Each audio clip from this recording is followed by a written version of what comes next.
সেই রব যাকে আমরা ডাকি রব বলে, যাকে আমরা ডাকি আল্লাহ বলে, সেই সকল মানব জাতির রব। আরে আল্লাহ সুবহানাহু ওয়া তাআলা বলেছেন যে কোনো আরবের ওপরে কোনো অনারবের কোনো ফজিলত নেই, কোনো ফর্সা ব্যক্তির উপরে কোনো কালো ব্যক্তির ফজিলত নেই, কোনো ছোট ব্যক্তির উপরে কোনো বড় ব্যক্তির ফজিলত নেই।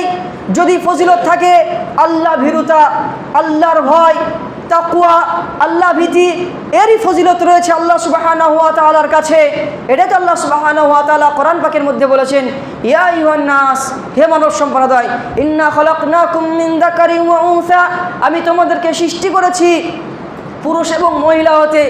ওয়াজআলনাকুম শুউবান ওয়া ক্বাবাইলা, এবং আমি তোমাদের গোত্র বানিয়েছি, তোমাদেরকে জাতি বানিয়েছি।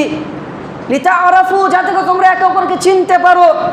শলিগ্রামের লোক 72 গ্রামের লোককে দেখলে চিনতে পারবে যে শলিগ্রামের লোক এটা 72 লোক। এক পাড়ার লোক আরেক পাড়ার লোককে দেখলে চিনতে পারে এটা ওই পাড়ার লোক, এটা এই পাড়ার লোক।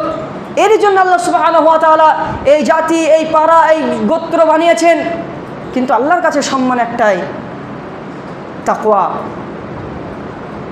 ইন্না আকরামাকুম ইনদাল্লাহি আতকাকুম, আল্লাহর কাছে সম্মানের দাঁড়ি পেলে একটাই, সেটা আল্লাহ ভীতি, আল্লাহর ভয়। যদি কোনো মুচির মধ্যে কোনো ডোম, মেথর, এর মধ্যে যদি আল্লাহর ভয় থাকে, সেই ব্যক্তি আল্লাহর কাছে সম্মানীয়, যে ব্যক্তির কাছে কোটি কোটি টাকা রয়েছে এই ব্যক্তির থেকে।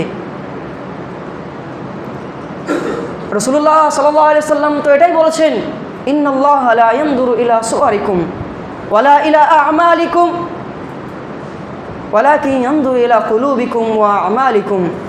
ইন্নাল্লাহা লা ইয়ানজুরু ইলা সুওয়ারিকুম, তোমার চেহারার দিকে, তোমার মুখের দিকে আল্লাহ সুবহানাহু ওয়া তাআলা দেখেন না।